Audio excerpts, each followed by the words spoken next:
ನಂದಲ್ಲ, ನಮ್ಮ BLAಗಳದು, ನಮ್ಮ ಬ್ಲಾಕ್ ಅಧ್ಯಕ್ಷಗಳು, ನಮ್ಮ ಜಿಲ್ಲಾ ಅಧ್ಯಕ್ಷಗಳು, ನಮ್ಮ ಶಾಸಕರು ಮಾಡಿದಂತ ಡಿಫೀಟೆಡ್ ಕ್ಯಾಂಡಿಡೇಟ್ಸ್ ಮಾಡಿದಂತ ಕೆಲಸ. ಸೊ ಅವ್ರಿಗೆ ಪಕ್ಷದ ಪರವಾಗಿ ನಾನು ಅವರೆಲ್ಲರೂ ಕೂಡ ನಾನು ಅಭಿನಂದಿಸ್ತೇನೆ.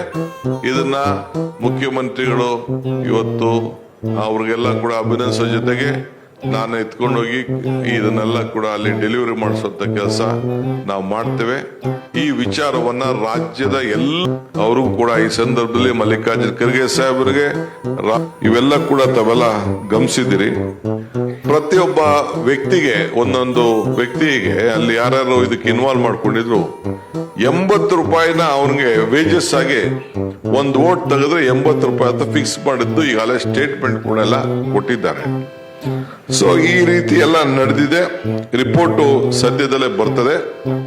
ಇದು ಏನಾಗ್ತದೆ ಅನ್ನೋದನ್ನ ನಾವೆಲ್ಲ ಕಾಯ್ಕೊಂಡು ಈಗ ಇದ್ದೇವೆ. ಈಗ ಹರಿಯಾಣದಲ್ಲೂ ಕೂಡ ಇದನ್ನ ನಮ್ಮ ಕಾಂಗ್ರೆಸ್ ಅಧ್ಯಕ್ಷ ವಿರೋಧ ಪಕ್ಷದ ನಾಯಕರಾದಂತಹ ರಾಹುಲ್ ಗಾಂಧಿ ಅವರು ಬಗ್ಗೆ ಪ್ರೆಸ್ ಕಾನ್ಫರೆನ್ಸ್ ಮಾಡಿದ್ದಾರೆ. ಸೊ 225